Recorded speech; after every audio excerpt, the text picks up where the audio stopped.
তো জমি কেনার সম্পূর্ণ পদ্ধতি কি রয়েছে, অর্থাৎ দলিল করার আগে এবং পরে আপনার করণীয় কি কি রয়েছে, কোন অফিস যেতে হবে, কি কি করতে হবে, তো এই নিয়ে আজকের এই ভিডিওর বিষয়। তো এর জন্য আপনার সর্বপ্রথম করণীয় রয়েছে যে জমিটি আপনারা ক্রয় করতে চাইছেন সে জমির যে প্লট নম্বর বা যে দাগ নম্বরটি রয়েছে সেই দাগ নম্বরটি আপনাকে বের করতে হবে। সেই দাগের তথ্য বের করার পর আপনাকে একজন আমিন নিয়ে সেই জমিটি মাপ করতে হবে এবং দখলও দেখে নিতে হবে। এবং সেই দাগের তথ্য বা প্লট ইনফরমেশন কপিয়ে যে ব্যক্তি রেকর্ডে নামটি রয়েছে সেই ব্যক্তি জমিটি বিক্রি করতে চাইছে কিনা সেটাও আপনাকে দেখতে হবে। এবং তার পাশাপাশি এটাও দেখতে হবে যে রেকর্ডে যে ব্যক্তির নাম রয়েছে সেই ব্যক্তির নামের বানান ঠিকঠাক রয়েছে কিনা, অর্থাৎ বর্তমানে যে ব্যক্তি জমিটি বিক্রি করতে চাইছেন সেই ব্যক্তির সাথে রেকর্ডে যে ব্যক্তির নাম থাকবে, হ্যাঁ সেম ব্যক্তি থাকতে পারে বা কেউ ওয়ারিশ সূত্রে বাবার সম্পত্তিও বিক্রি করতে পারে। যদি যার নামে রেকর্ডটি রয়েছে সে যদি বিক্রি করতে চায় এবং তার বর্তমানে আধার কার্ডে যে নাম রয়েছে সেই নাম অনুযায়ী রেকর্ডে রয়েছে কিনা সেটাও আপনাকে দেখতে হবে। আর যদি কেউ বাবার সম্পত্তি ওয়ারিশ সূত্রে বিক্রি করতে চায়, অর্থাৎ বাবার নামে জমিটি রেকর্ড রয়েছে এবং যদি কোনো ওয়ারিশ সেই জমি বিক্রি করতে চান তাহলে অবশ্যই যে ওয়ারিশ সার্টিফিকেটটি আপনারা নেবেন সেই ওয়ারিশ সার্টিফিকেট তাদের জন্য প্রত্যেক ওয়ারিশের নাম থাকে। অর্থাৎ একজন ব্যক্তির যদি ছেলেও থাকে, মেয়েও থাকে এবং জীবিত যদি স্ত্রীও থাকে তাহলে প্রত্যেকজন ওয়ারিশের নাম সেই ওয়ারিশ সার্টিফিকেটে দিয়ে তারপর আপনাকে দলিলটি রেজিস্ট্রি করতে হবে। এবং যে ব্যক্তি জমিটি বিক্রি করতে চাইছেন, অর্থাৎ মৃত ব্যক্তির যে ওয়ারিশ জমিটি বিক্রি করতে চাইছেন সেই ব্যক্তি তার নিজ অংশ থেকে বিক্রি করছে কিনা সেটা আপনাকে দেখে নিতে হবে। অর্থাৎ সেই মৃত ব্যক্তির রেকর্ডে যদি 10 শতক জমি থাকে তাহলে টোটাল সেই ব্যক্তির ওয়ারিশ হচ্ছে 5 জন, অর্থাৎ 2 ছেলে 2 মেয়ে এবং স্ত্রী। তাহলে একজন ওয়ারিশ সর্বোচ্চ কিন্তু 2 শতকের বেশি জমি বিক্রি করতে পারবে না। তো এটাও আপনাকে দেখে নিতে হবে। তো রেকর্ডের সাথে সেই জমিতে গিয়ে দখল সত্ত্ব সবকিছু দেখে নেওয়ার পর এরপর আপনারা সেই জমির যে দাম, আপনাদের দুই পক্ষের মধ্যে যে দামের বিনিময়টি হবে, অর্থাৎ আপনি কত টাকার বিনিময়ে সেই জমিটি নিতে চান সেটা আপনারা ঠিক করবেন। তো এক্ষেত্রে অবশ্যই যে অগ্রিম টাকা সেটা আপনারা কিন্তু বেশি দিবেন না।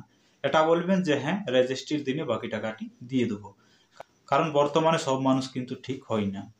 যদি 1 লাখ টাকার মধ্যে আপনাদের লেনদেন হয়ে থাকে তাহলে হয়তো আপনারা 5,000 বা 10,000 টাকা অগ্রিম দিবেন।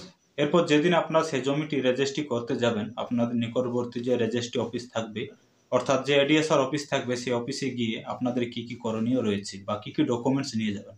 তো দেখুন দুই পক্ষেরই আধার কার্ড এবং দুই পক্ষেরই মোবাইল নম্বর এবং জানিচিনির এবং 2 জন সাক্ষীর আধার কার্ড, এই ডকুমেন্টসগুলি নিয়ে আপনাকে সেই রেজিস্ট্রি অফিসে যেতে হবে যেদিন আপনারা জমিটি রেজিস্ট্রেশন করতে যাবেন, এবং প্রত্যেককে সেই রেজিস্ট্রি অফিসে যেতে হবে।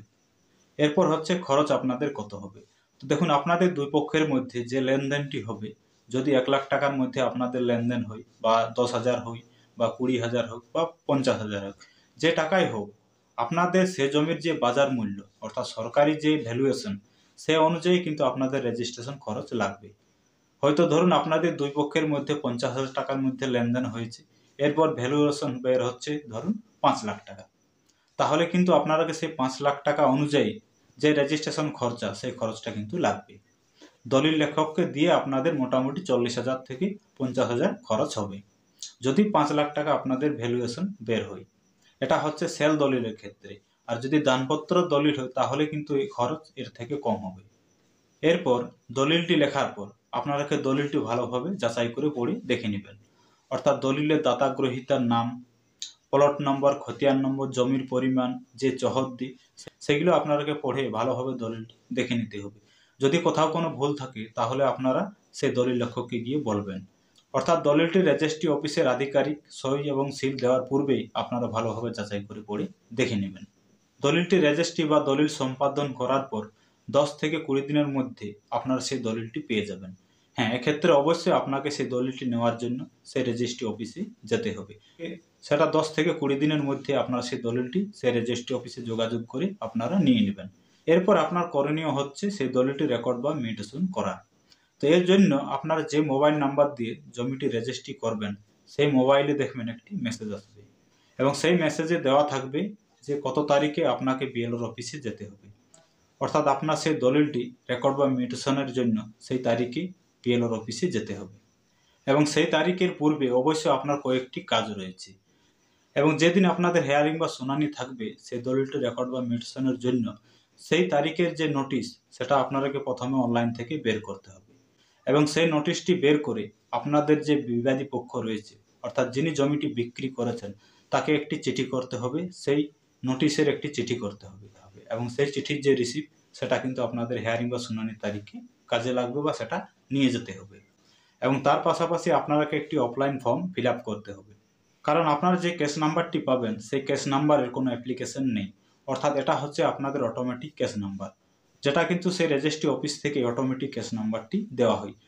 হেয়ারিং বা শুনানির তারিখ যেদিন আপনার অফিসে যাবেন তার পূর্বে একটি অফলাইন ফর্ম আপনারা বের করবেন, যেটা কিন্তু আপনারা বাংলা ভূমির যে ওয়েবসাইট রয়েছে সেখান থেকে সেই অফলাইন ফর্মটি পেয়ে যাবেন। সেই ফর্মটি সম্পূর্ণভাবে ফিল আপ করবেন এবং তার পাশাপাশি একটি হাজিরা আপনাকে নিতে হবে এবং বিবাদী পক্ষকে যে নোটিশের চিঠি পাঠাবেন সেই চিঠিরও রিসিভ কপি আপনাকে সেই অফিসে নিয়ে যেতে হবে এবং তার পাশাপাশি যে প্লটের মধ্যে আপনার জমিটি ক্রয় করবেন সেই প্লটের দাগের তথ্যও আপনাকে বের করতে হবে। আর আপনাদের সেই জমিটি যদি ওয়ারিশ সূত্রে ক্রয় করা থাকে তাহলে ওয়ারিশ সার্টিফিকেটও আপনাকে সেই হেয়ারিং বা শুনানি তারিখে অফিসে নিয়ে যেতে হবে। আর এই রেজিস্ট্রি অফিস থেকে যে অটোমেটিক কেস নম্বরটি পাওয়া যায় সেই কেস নাম্বারে যে হেয়ারিং বা শুনানির তারিখে ডেট দেওয়া হয় সেই ডেটে বা সেই তারিখে যদি বিএলও অফিসে না যাওয়া হয় তাহলে কি করবেন? তো দেখুন, এক্ষেত্রে আপনারা যদি সেই তারিখে সেই বিএলওর অফিসে না যান তাহলে আপনার যে কেস নাম্বারটি থাকবে সেটা রিজেক্ট করা হবে। রিজেক্ট করার মানে এই নয় যে আপনি আবারও মিউটেশন করতে পারবেন না। হ্যাঁ, এর জন্য আপনাকে কি করতে হবে, আবারও আপনাকে সেটা রেকর্ড বা মিউটেশনের জন্য অনলাইনের মাধ্যমে আবেদন করতে হবে এবং দলিল রেকর্ড বা মিউটেশনের জন্য অনলাইনের মাধ্যমে কিভাবে আবেদন করতে হয় সেই প্রসেসের ভিডিও চ্যানেলে রয়েছে, আপনারা সেই ভিডিও দেখে সেই প্রসেসটি জেনে নিতে পারেন। হ্যাঁ, যদি অটোমেটিক কেস নাম্বার যদি আপনারা হেয়ারিং বা শুনানির তারিখে বিএলওর অফিসে না যান তাহলে আপনাদের সেই কেস নাম্বারটি কিন্তু রিজেক্ট করে দেওয়া হবে এবং রিজেক্ট করার পর আবার আপনাকে সেটা মিউটেশনের জন্য অনলাইনের মাধ্যমে আবেদন করতে হবে। আর যদি সেই ডেটে আপনারা বিএলওর অফিসে যান সমস্ত ডকুমেন্টস নিয়ে তাহলে আপনাদের সেই অটোমেটিক কেস নাম্বার অনুযায়ী আপনাদের হেয়ারিং বা শুনানি সেটা হয়ে যাবে, অর্থাৎ যে ব্যক্তির কাছ থেকে আপনারা জমিটি ক্রয় করেছেন সেই ব্যক্তির নাম কেটে আপনার নামে সেই জমিটি করা হবে। রেকর্ড বা মিউটেশনটি সম্পন্ন হলে আপনারা একটি খতিয়ান নম্বর পেয়ে যাবেন এবং সেই খতিয়ান নম্বরটি একইভাবে আপনারা বাংলা ভূমি থেকে অ্যাপ্লিকেশন করে যে অরিজিনাল কপি সেটা আপনারা বের করতে পারবেন। তো এই ছিল একটি জমি কেনার সম্পূর্ণ প্রসেস, অর্থাৎ দলিল করার আগে এবং পরে করণীয় কি রয়েছে আশা করি আপনারা সংক্ষেপে বুঝতে পেরেছেন। সমস্যা থাকলে অবশ্যই মতামত কমেন্ট সেকশনে কমেন্ট করে জানাবেন। ভিডিও ভালো লাগলে একটি লাইক করবেন, চ্যানেলে নতুন হয়ে থাকলে পরবর্তী ধরনের জমি সংক্রান্ত ভিডিও দেখার জন্য অবশ্যই চ্যানেলটিকে সাবস্ক্রাইব করে রাখবেন।